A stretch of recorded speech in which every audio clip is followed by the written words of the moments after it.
What's going on, everybody? Hope you all are having a fantastic day today. Now today we're going to be checking out the Groza once again in Call of Duty Black Ops Cold War, one of my favorite guns. And actually we're going to be playing on Satellite, and I'm not going to lie to you guys, I'm actually slowly starting to really enjoy Satellite. At first, in the beginning of this video game, I kind of didn't really enjoy it too much, but now, after getting a little bit more playtime with it, understanding the paths a little bit more, understanding how the player base is, just generally playing the video game on this map, I'm starting to understand the flank spots, the choke points I want to hold. Everything is slowly coming together, so over time I think I'm going to enjoy this map a little bit more. But today we have some extremely massive news to talk about when it comes to Call of Duty Black Ops Cold War, and I mean really massive. Trust me on this one. We got some leaks coming out today that are actually from 402Thunder402, who actually found a little thing. I think it was over on Reddit, I believe. But if you guys haven't checked me out already over on Twitter, make sure you do so. My @name is JbowenDaMan. If you guys can't find it there, just go down into the link in the description of this video and be able to find my Twitter through that. But in this leak, it is just tons and tons of good information. Now, once again, keep in mind before we go over all the information in this leak,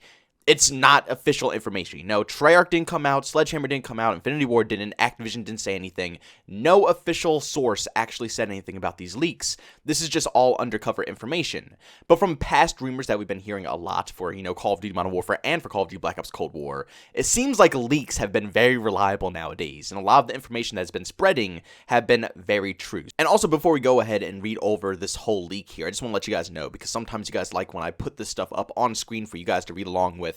But sadly, I could not get this image, I couldn't find it, I couldn't download it or anything like that. So what I'm going to do instead is link 402Thunder402's tweet that he put out about this, and you guys can see the actual leaked information for yourself. But if you guys don't really care and you just want to listen to me read over it, by all means you can do that. I'm going to go ahead and list every last bit of details that has been said on this leak. Just know it's tons of information, so it's going to be like maybe a minute or so of me going over all this stuff. Alright, so to start off, it says with the title, Call of Duty 2021 Potential Leaks. Then it goes on to say, a small gaming leaks community Discord posted a copy/paste from a thread of tweets that were allegedly taken down within a few hours of posting from a COD community leakers account that someone in the server followed. Unfortunately, no screenshot was provided, so take this as you may.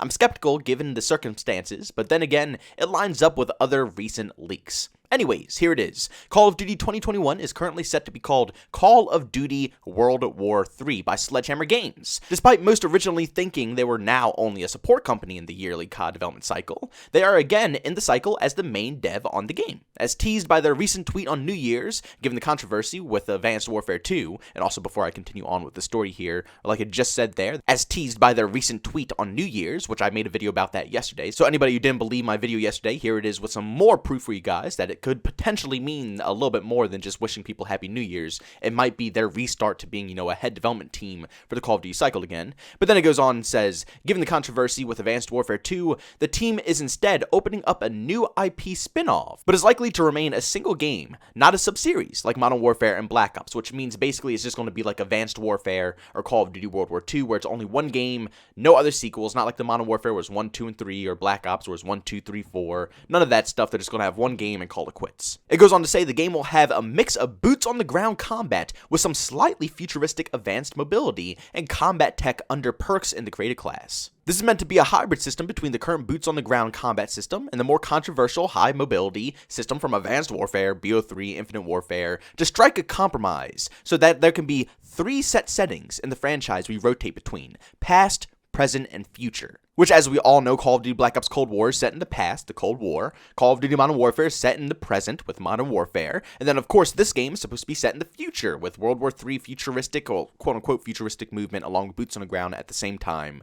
This might be pretty interesting. Now, this is the end of the leaked information here. It's only a small snippet of what the full Reddit thing says here, but I think it's a decent amount of information given here to, kind of make up what Call of Duty 2021 is going to be like for the future of Call of Duty. Now, first off, before we dig deep into everything else and all the other details, I do want to just say that I do have faith in Sledgehammer Games that they can make a good Call of Duty video game here. Now, you might say, well, they made Advanced Warfare, which for me personally was my most hated Call of Duty video game, and they also made World War II, which is also one of my most hated Call of Duty video games. But the thing is that World War II, by the end of its life cycle, became one of my top favorite video games. The flow of the game, the gunfights, the amount of content that was inside the game itself, there was a lot of positive things. It's probably not in my top 5 favorite Call of Duty games, but it's definitely up there. It's not an absolutely awful game, but it's not absolutely amazing. It's pretty mediocre, but with more work and more fine-tuning, Sledgehammer Games could really make something absolutely insane. And also the people who made Advanced Warfare and also the beginning of World War II, Michael Condrey and I forget the other guy, they were already pushed away from the development team. They're out of here, you know, they're working on different projects, doing different things. The new person who's in place of them, I forget his name, but he's the one who did the complete overhaul of World War II and made it what it is today. So if those same people are in place at Sledgehammer Games, they could actually make a real banger here if they have the same mindset of what a good traditional Call of Duty game looks like. Also, with Sledgehammer Games coming back as a main development team, this will give Treyarch and Infinity Ward some more time to develop their video games, because currently right now, as we can clearly see, without having 3+ years to make a game, it turns out absolutely awful for each and every one of these development teams. Modern Warfare, Black Ops Cold War, both games, whether you think it's because Activision is holding content back or not, were released completely bare bone. No content, completely buggy mess, completely unplayable. They were both awful games in the very beginning, and as you guys can see, Black Ops Cold War slowly improving. Obviously, it's a lot more bugs and glitches that need to be fixed, along with server issues and many more things that are going on in this video game. And Modern Warfare was a complete utter disaster when it first came out. Just go back and look at my past commentaries and look at all that nonsense. I made tons of comms about all the things that are wrong with Modern Warfare. But with Sledgehammer Games coming back, this will allow the developers to have a little bit more time in between each and every game, to just give them that extra oomph of time and extra effort that they need to make sure a Call of Duty game is a little bit more polished. Not saying this is going to solve everything, it's probably not, but it is possibly a positive thing that could come out of Sledgehammer Games coming back as a main development team. But let's get down to what's really important here, what everybody's probably coming to this video for, and what everybody's thinking. Is this going to be an Advanced Warfare Part 2? Well, from the title already, it's called Call of Duty World War III, which can honestly go in multiple different directions. I do not think that they're going to bring back the jetpack system. Knowing how Call of Duty works, they're always trying to innovate and come up with something brand new. More than likely, they're going to completely scrap the jetpack system, which I personally thought was really cool back in the day with Infinite Warfare and Black Ops 3. I thought they definitely were a little bit underrated and had good gameplay. A lot of the people, it doesn't make sense to me, but a lot of the people who are always complaining, saying it's not fast-paced, all these new Call of Duty games, they're so slow, are the same people who are saying that they hate jetpack CODs.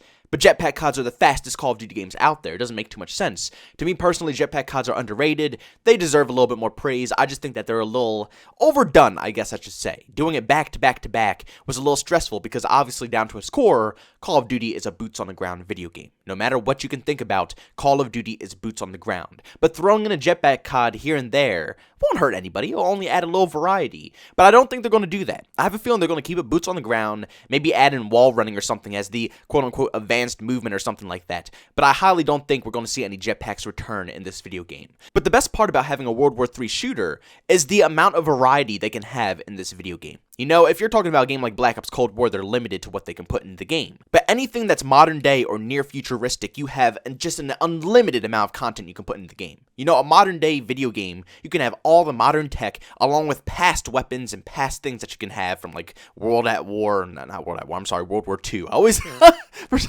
some reason, I always think World War II is completely related to World at War. It's just, oh my god, I play way too much Call of Duty, as you can clearly tell.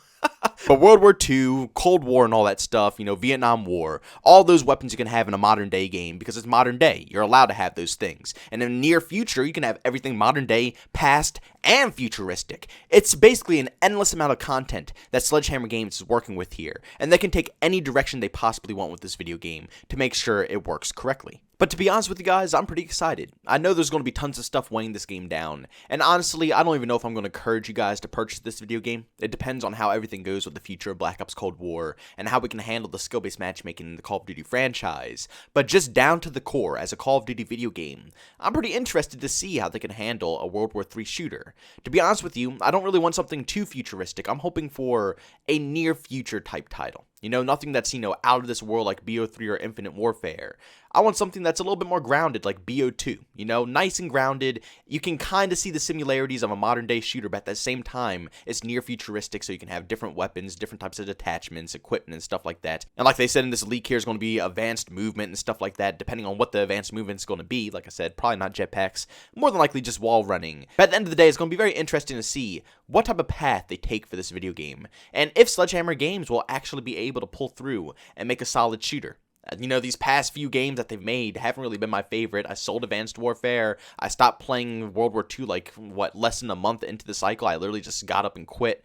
Every game they've made, I absolutely hated. But after seeing the potential that the new people have, the new developers that came in and took control of World War II.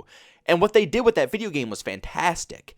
I have high hopes to see if the same development team can make a banger if they have the resources to make one from beginning to end. Because as you guys know, like I said, they were able to make World War II into an amazing shooter with the amount of time that they had. They came way later than halfway through the actual life cycle of World War II to do this. They didn't have from the beginning, so I'm really excited to see how they can handle a shooter with all like the multiple years of time they can have developing this title. But guys, thank you so much for tuning into this video. If you enjoyed it, make sure you leave a like. And by all means, if you hated it, leave a dislike. Also, if you're brand new and you enjoy the content, don't forget to subscribe and hit that notification button. Also, want to chat with me, there's 2 ways to do so. I have a Twitter and a Discord. Both those links are down in the description. And also, you want to catch me live streams and video games, I do that over on Twitch. Link to that is in the description as well. But guys, thanks so much for tuning in. See you on the next one. Peace out.